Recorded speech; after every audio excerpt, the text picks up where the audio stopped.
2 फरवरी 2002 को कनाडा की पुलिस ने वैंकूवर के पिग फार्म के मालिक को हत्या के शक में गिरफ्तार किया। सालों से पिगटन पिग फार्म के बारे में कई अजीबोगरीब अफवाहें फैल रही थीं।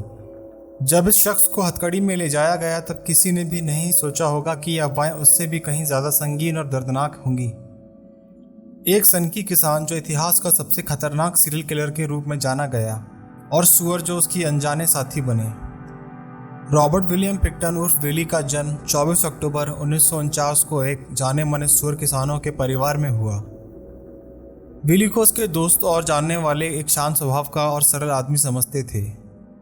वह बहुत अधिक शराब पीने वालों में से नहीं था और ना ही कोई नशीली दवाओं का सेवन करता था और ना ही वह कभी भी बहुत उग्र होने के लिए जाना जाता था।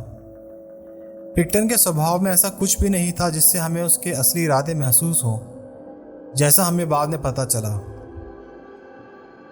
रॉबर्ट का परिवार 3 पीढ़ियों से सूअर पालन के पेशे में था।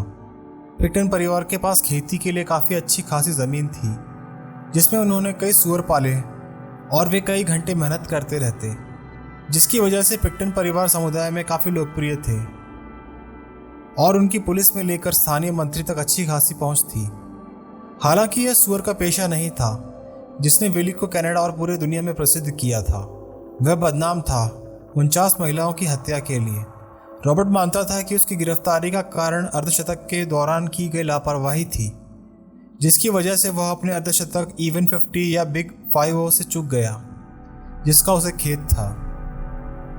रॉबर्ट और उनके भाई बहनों की पारिवारिक व्यवसाय में कोई रुचि नहीं थी। उनका गुजारा केवल कुछ सूअरों को पालने से हो जाता था, जिससे वे अपने दोस्तों और पड़ोसियों को बेच देते थे।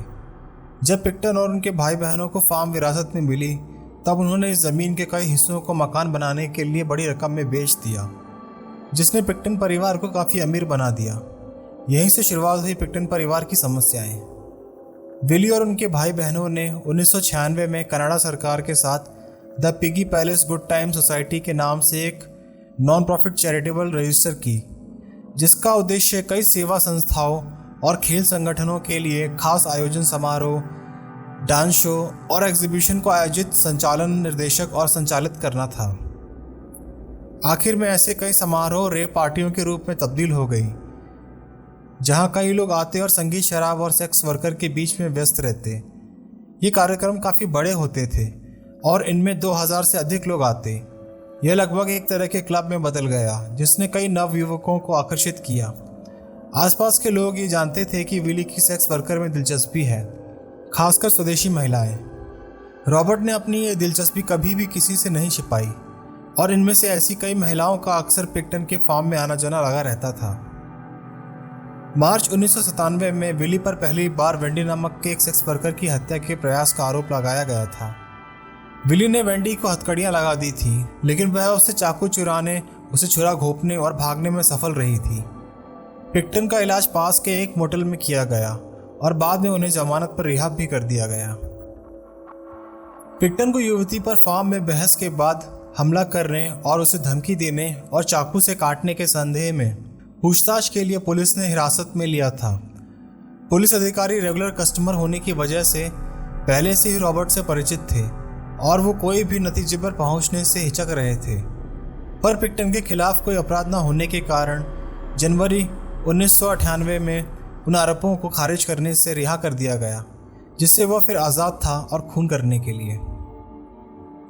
हालांकि जब इनमें से कई महिलाएं फार्म में आने के बाद लापता होने लगी तो फार्म के एक मजदूर बिल ने अपने इस संदेह की सूचना स्थानीय पुलिस को दी।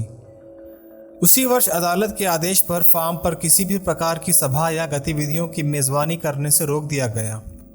फरवरी 2002 में जब पुलिस ने सर्च वारंट के साथ फार्म का दौरा किया तब फार्म की तलाशी लेने पर उन्हें लापता महिलाओं के कई सामान मिले। पाए गए सबूतों में पुलिस को एक का इनहेलर मिला जो उसे लापता महिलाओं में से एक से जोड़ता है। विली और उनके भाई डेविड पिगटन को अवैध हथियार रखने के आरोप में गिरफ्तार किया गया था, जबकि बाद में उन्हें छोड़ दिया गया। पुलिस ने इन भाइयों पर निगरानी बनाए रखी और तफ्तीश करने पर पुलिस को विली पर कई लापता महिलाओं की हत्याओं का संदेह था। आने वाले वर्ष के दौरान विली पर कुल 15 फर्स्ट डिग्री मर्डर का आरोप लगा। अगले 3 वर्षों में अक्टूबर 2005 तक फर्स्ट डिग्री मर्डर के आरोपों की संख्या 27 हो गई थी। खेत में खुदाई पूरे 1 साल तक चलती रही और इसकी लागत लगभग 70 मिलियन थी, जो इसे कनाडा के इतिहास की सबसे महंगी जांचों में से एक बनाती है। खुदाई से कई महिलाओं की खोपड़ी, टूटे जबड़े और अन्य शारीरिक अवशेषों का पता चला, जिनमें से 33 विभिन्न महिलाओं के डीएनए भी शामिल थे। जबकि प्रत्येक हत्या की बारीकों के बारे में बहुत कुछ ज्ञात नहीं है। यह माना जाता है कि विली सेक्स वर्कर को यौन गतिविधियों में शामिल करता और बीच में उन पर छोटी मोटी चोरी या अन्य गलत कामों का आरोप लगाकर खफा हो जाता। इसके बाद वह विवाद को बढ़ा देता और उन्हें हथकड़ी पहनाकर चाकू मारकर मौत के घाट उतार देता। वह शवों को मांस चक्की में पीस डालता और अपने सुअरों को खिला देता। मांस के कुछ बचे हुए टुकड़ों को वह सुअर के मांस के साथ मिलाकर कीमा बना देता और उसे सुअर के कीमे के रूप में दोस्तों और परिवार को बेच देता था। फरवरी 2002 में पिक्टन की गिरफ्तारी और उसके बाद हुई लंबी चौड़ी जांच के परिणाम स्वरूप उनके खिलाफ 27 हत्याओं के आरोप लगाए गए। पुलिस हिरासत में कई लापता महिलाओं की तस्वीरें दिखाए जाने के बाद भी, जिन्हें मृत मान लिया गया था, पिक्टन ने कभी कोई भावना प्रदर्शित नहीं की। उसने किसी भी हत्या को स्वीकार करने से इनकार कर दिया। पुलिस अधिकारियों ने फार्म में डीएनए और जिस्मानी सबूत की तलाशी शुरू की, जिससे पता चल सके कि इनमें से कोई भी लापता महिला वहां थी। हालांकि माना जाता है कि विली ने जांच के दौरान एक अंडरकवर अधिकारी के सामने स्वीकार किया था कि उसने 49 महिलाओं को मार डाला था और उसकी गिरफ्तारी उसकी 50वीं बड़ी हत्या के लिए जाने पर लापरवाह होने का परिणाम था। अंडरकवर अधिकारी जिसने उसके सेलमेट होने का नाटक किया, उसने वास्तव में इस कन्फेशन को टेप किया। विली ने जनवरी 2006 में शुरू हुए मुकदमे में 27 आरोपों में से प्रत्येक के लिए दोषी नहीं होने की याचिका दर्ज की, लेकिन आखिरकार उन्हें हत्या के 6 मामलों में दोषी पाया गया और दिसंबर 2007 में पेरोल की कोई संभावना नहीं होने पर उन्हें आजीवन कारावास की सजा दी गई, कम से कम 25 साल के लिए। यह सज़ा दूसरी डिग्री की हत्या के लिए दी जा सकने वाली अधिकतम सज़ा थी और यह उस सज़ा के बराबर थी जो पहली डिग्री की हत्या की सज़ा के लिए दी जाती है। जुर्म की ऐसी सच्ची घटनाएं सुनने के लिए सब्सक्राइब करें ट्रू क्राइम इनकॉर्पोरेटेड को।